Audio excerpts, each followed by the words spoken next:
Je voudrais vous conter une petite balade au cœur de Nancy. Nous arrivons à la place Stanislas. Il faut dire que cette place montre une très grande unité de style et des proportions absolument parfaites.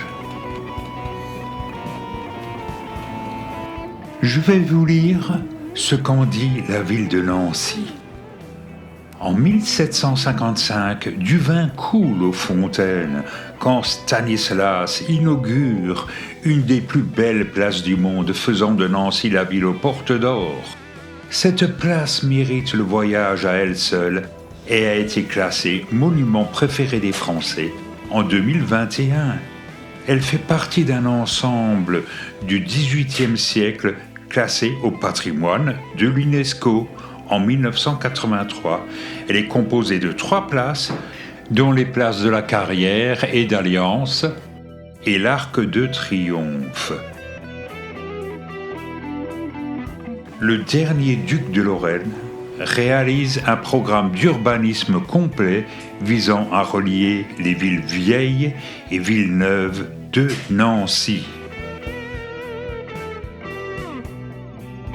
Nous prenons de rechef les escaliers du musée des Beaux-Arts.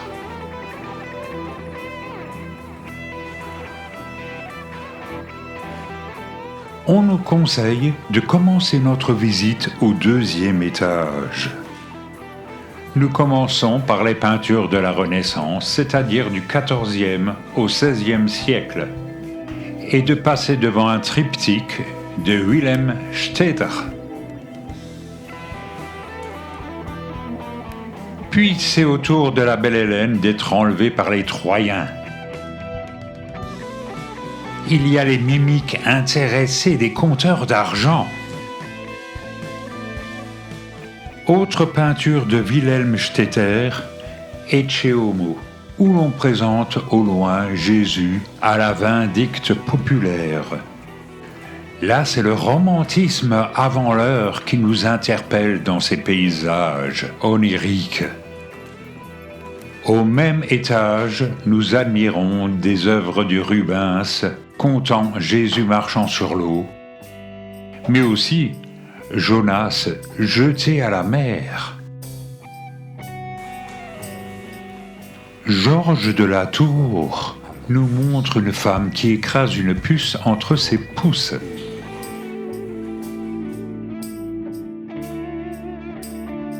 Ici, nous avons une toile monumentale de Pierre-Paul Rubens, c'est la Transfiguration du Christ.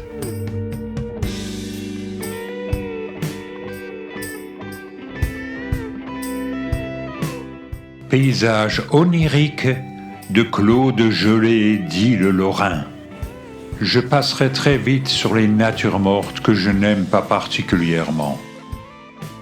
On passe aussi dans des salles qui présentent des peintures italiennes ou françaises en grand format.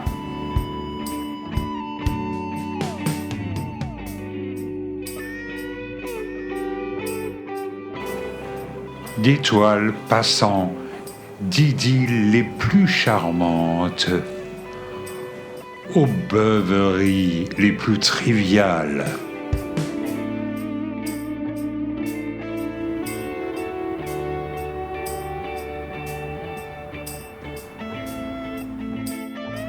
Un portrait de femme par Greuze.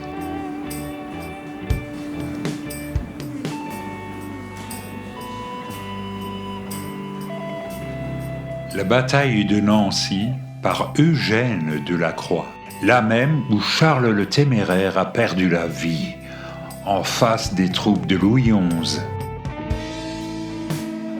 Tout à côté, il y a une vue du mont Saint-Michel. Henri-Léopold Lévy a peint La jeune fille et la mort, une œuvre tout à fait romantique. L'ellipse orange est une anamorphose de Felice Varini. une collection dômes nous accueille au rez-de-chaussée. Nous nous plongeons maintenant dans l'art moderne et contemporain, avec cette scène de déjeuner très réaliste et quasiment photographique. Le génie de la lumière, c'est du Rodin. Quelques œuvres aussi de Majorelle, au Maroc comme il se doit.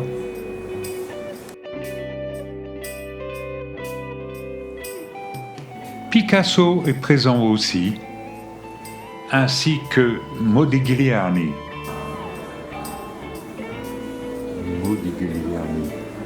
On passe devant le cubisme de Gromer. Arrivé au sous-sol, c'est Lalique, Dôme, Baccarat et Saint-Louis qui nous accueillent. Et sur un calice de la cristallerie de Saint-Louis, on voit l'effigie de Napoléon III. Le sous-sol est en partie occupé par la base d'un bastion de fortification Vauban.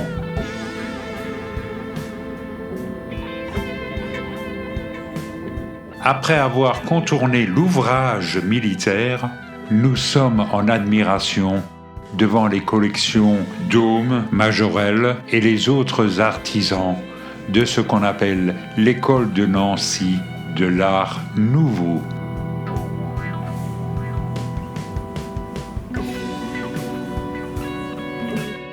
L'art nouveau est caractérisé par des décors floraux, des feuilles, des fleurs, et aussi les insectes posés délicatement sur ces vases, ces coupes et autres créations en pâte de verre.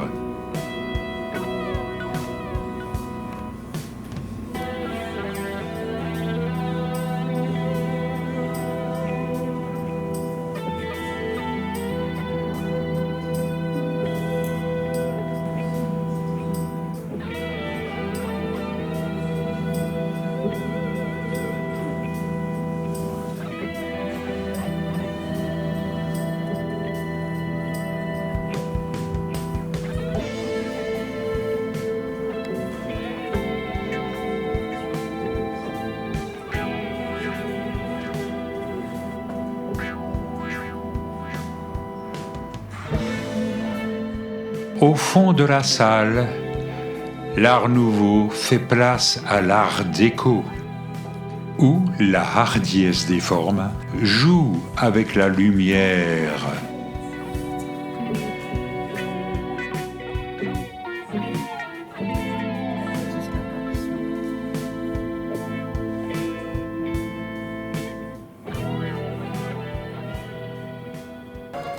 De retour sur la place Stanislas, un accordéon nous joue des airs orientaux.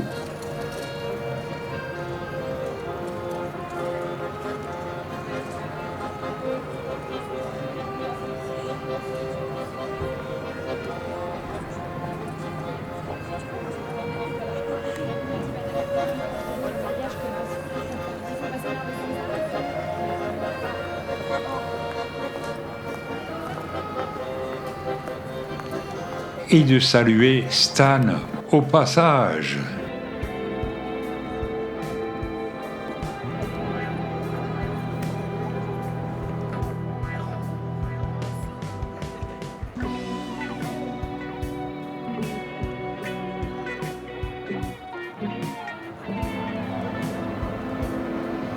L'Arc de Triomphe ou Porte Royale est souvent appelé aussi l'Arc Aéré. C'est un édifice érigé au XVIIIe siècle au nord de la place Stanislas.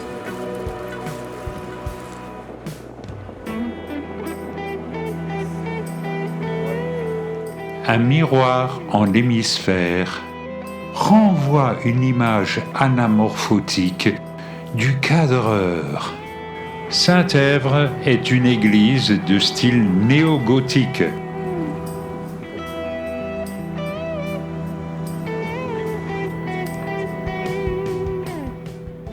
L'ancienne demeure des ducs de Lorraine est un édifice bâti dans les styles gothique flamboyant et Renaissance, situé juste à côté de l'église des Cordeliers.